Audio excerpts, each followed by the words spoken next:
Selamat malam Ibu Niken dan teman-teman sekalian. Perkenalkan, saya Olivia Putri yang akan bertindak sebagai moderator pada presentasi hari ini. Pada kesempatan kali ini, kita akan mendengarkan presentasi kelompok FG3 yang akan membahas materi peran Indonesia dalam dunia internasional.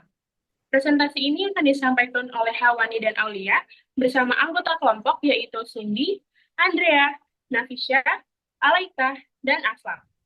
Materi yang akan dibahas dalam presentasi ini adalah hubungan antar bangsa, peran Indonesia dalam hubungan antar bangsa, berbagai kecenderungan di era globalisasi, dan Indonesia dan globalisasi. Baik, tanpa berlama-lama lagi, saya persilakan kepada Hawani dan Aulia untuk menyampaikan presentasinya. Kepada Hawani dan Aulia, waktu dan tempat saya persilakan. Oke, terima kasih Olivia. Sebelumnya di sini saya akan menjelaskan mengenai hubungan antar bangsa. Jadi di sini hubungan antar bangsa adalah hubungan yang terjadi antara satu negara dengan negara lain dalam berbagai bidang, seperti politik, ekonomi, keamanan, sosial, dan budaya. Nah, setiap negara membutuhkan kerjasama dengan negara lain, misalnya untuk memperluas perdagangan, menjaga keamanan, atau meningkatkan kesejahteraan rakyatnya. Namun, hubungan antar bangsa itu nggak selalu berjalan dengan baik. Hal ini karena setiap negara memiliki kepentingan nasional yang berbeda. Nah, kepentingan nasional adalah tujuan utama yang ingin dicapai oleh satu negara. Karena kepentingan setiap negara bisa berbeda, maka hubungan antar bangsa biasanya terbagi menjadi dua. Yang pertama itu ada integrasi. Nah, yaitu kerjasama antar negara karena kepentingan saling menguntungkan. Contohnya seperti kerjasama perdagangan atau pertukaran budaya. Yang kedua ada konflik. Nah, itu keadaan ketika terjadi pertentangan kepentingan antar negara-negara yang terlibat. Nah, jika konflik tidak bisa diselesaikan secara damai, maka bisa berkembang menjadi perang. Selanjutnya ada penyelesaian konflik. Nah, konflik antar negara bisa diselesaikan dengan beberapa cara. Yang pertama, bisa dengan kekerasan, yaitu menggunakan kekuatan militer atau perang. Cara ini biasanya menimbulkan banyak kerugian. Yang kedua, ada penekanan atau pemaksaan. Jadi satu negara menekan negara lain agar mengikuti keinginannya tanpa perang langsung, misalnya melalui ancaman militer atau tekanan ekonomi. Nah, yang ketiga ada akomodasi. Nah, hmm, di akomodasi yaitu penyelesaian konflik secara damai. Akomodasi bisa terbagi menjadi beberapa tahap seperti koeksistensi, kompromi, dan kompetisi secara sehat. Nah, konflik juga bisa mengalami eskalasi atau peningkatan. Biasanya dimulai dari rasa dirugikan, kemudian bisa berkembang menjadi perang dingin, lalu perang terbuka. Bahkan yang paling bahaya bisa menjadi perang nubika, yaitu perang yang menggunakan senjata nuklir, biologi, dan kimia. Nah, selanjutnya, slide kedua. Nah, di slide kedua ini ada upaya negara menghadapi konflik. Nah, beberapa upaya yang bisa dilakukan itu bisa memperkuat pertahanan, melatih militer, dan mempersiapkan rakyat untuk membela negara. Di Indonesia sendiri, bela negara merupakan hak sekaligus kewajiban setiap warga negara. Hal ini udah diatur di dalam UUD 1945. Yang pertama ada di pasal 27 ayat 3 yang menyatakan bahwa setiap warga negara berhak dan wajib ikut serta dalam pembelaan negara. Yang kedua ada pasal 30 ayat 1 yang menyatakan bahwa setiap warga negara juga berhak dan wajib ikut serta dalam usaha pertahanan dalam keamanan negara. Artinya, menjaga keamanan negara itu bukan hanya tugas TNI, tetapi juga seluruh rakyat Indonesia. Selain itu, dalam sejarah hubungan internasional juga muncul berbagai blok kekuatan di dunia. Yaitu pada abad ke-17 terjadi persaingan antara dinasti Bourbon di Eropa Barat dan dinasti Habsburg di Eropa Tengah. Nah, setelah Perang Dunia I, dunia terbagi menjadi dua kelompok, yaitu the West dan the Rest. Kemudian, pada masa Perang Dingin, dunia juga terbagi menjadi tiga kelompok, yaitu blok barat, blok timur, dan negara non-blok, yaitu negara yang tidak memihak salah satu pihak. Oke, selanjutnya slide 3. Nah, di slide 3 ini ada peran Indonesia dalam hubungan antar bangsa. Yang pertama, itu ada pelapor kebijakan politik bebas aktif. Artinya Indonesia tidak memihak blok manapun, tetapi tetap aktif menjaga perdamaian dunia. Yang kedua, Indonesia menjadi pemerkarsa konferensi Asia Afrika yang diselenggarakan di Bandung pada tahun 1955. Nah, konferensi ini memperkuat solidaritas negara-negara yang baru merdeka. Yang ketiga, itu ada Indonesia juga menjadi pendiri gerakan non-blok, yaitu kelompok negara yang tidak berpihak pada blok barat maupun blok timur. Yang keempat ada Indonesia ikut menjaga stabilitas kawasan Asia Tenggara melalui organisasi ASEAN. Nah, yang terakhir, Indonesia juga mengembangkan konsep wawasan Nusantara dan ketahanan nasional sebagai dasar geopolitik dan geostrategi untuk menjaga persatuan dan keamanan negara. Nah, slide selanjutnya akan dibahas oleh Wan. Baik, terima kasih, Aulia. Selanjutnya, saya akan menjelaskan tentang berbagai kecenderungan di era globalisasi. Maksudnya adalah perubahan-perubahan besar yang terjadi di dunia karena globalisasi. Yang pertama munculnya era globalisasi. Globalisasi mulai berkembang di sekitar akhir abad ke-20 sampai awal abad ke-21. Di masa ini dunia jadi semakin terhubung. Orang-orang sering menyebutnya sebagai global village atau desa global karena jarak antar negara terasa lebih dekat. Nah, hal ini terjadi karena perkembangan teknologi seperti transportasi, telekomunikasi, perdagangan internasional itu semakin berkembang. Karena itu, barang, informasi, dan budaya bisa berpindah dengan cepat antar negara, tapi dampaknya tidak selalu sama. Di negara maju, biasanya lebih diuntungkan karena punya teknologi dan ekonomi yang lebih kuat. Sedangkan di negara berkembang, kadang bisa tertinggal atau dirugikan jika tidak mampu bersaing. Selanjutnya ada perubahan politik global. Globalisasi juga mempengaruhi politik dunia. Salah satu peristiwa penting adalah runtuhnya tembok Berlin pada tahun 1989 yang menandai berakhirnya pembagian besar antara negara blok barat dan blok sosialis. Nah,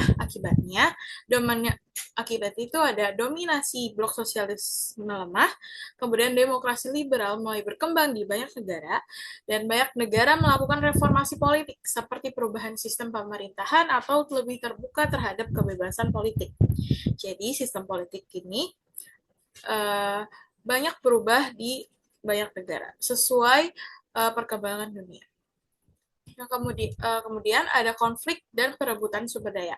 Walaupun dunia semakin terhubung, konflik antar negara tetap terjadi. Salah satu penyebab utamanya adalah perebutan sumber daya alam. Contohnya itu seperti minyak bumi, gas alam, mineral, dan bahan tambang.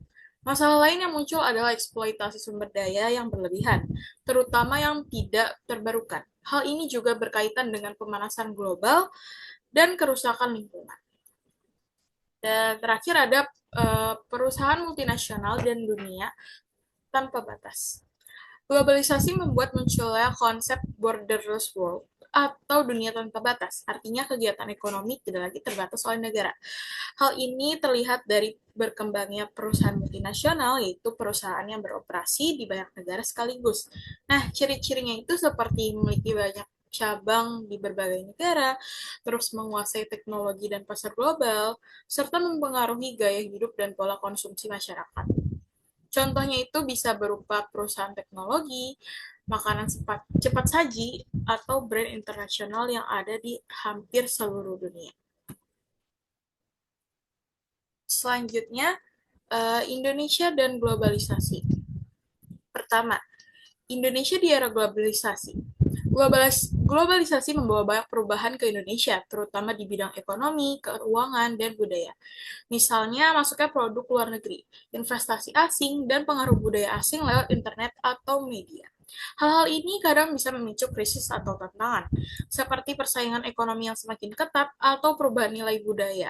Karena itu, globalisasi juga menjadi tantangan dalam menjalankan demokrasi dan pembangunan di Indonesia. Yang kedua, perubahan politik global.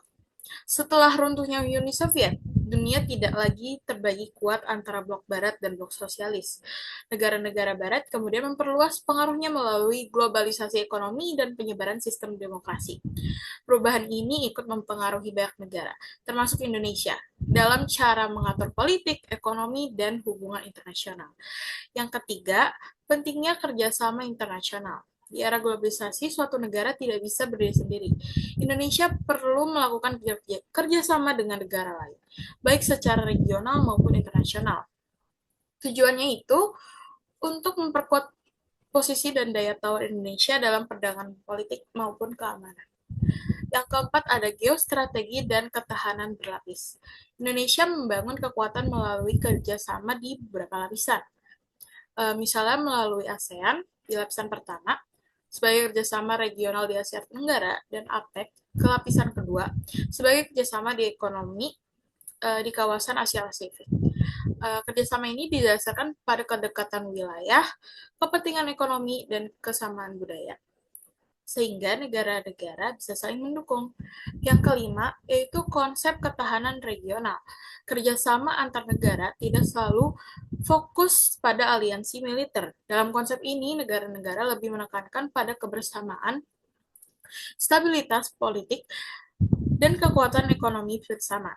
Dengan begitu, kawasan bisa tetap aman dan stabil tanpa harus membentuk fakta pertahanan militer. Yang terakhir, yang keenam, yaitu daya tawar kolektif atau collective bargaining. Ini maksudnya adalah negara-negara berkembang bersatu agar posisi mereka lebih kuat saat menghadapi negara maju.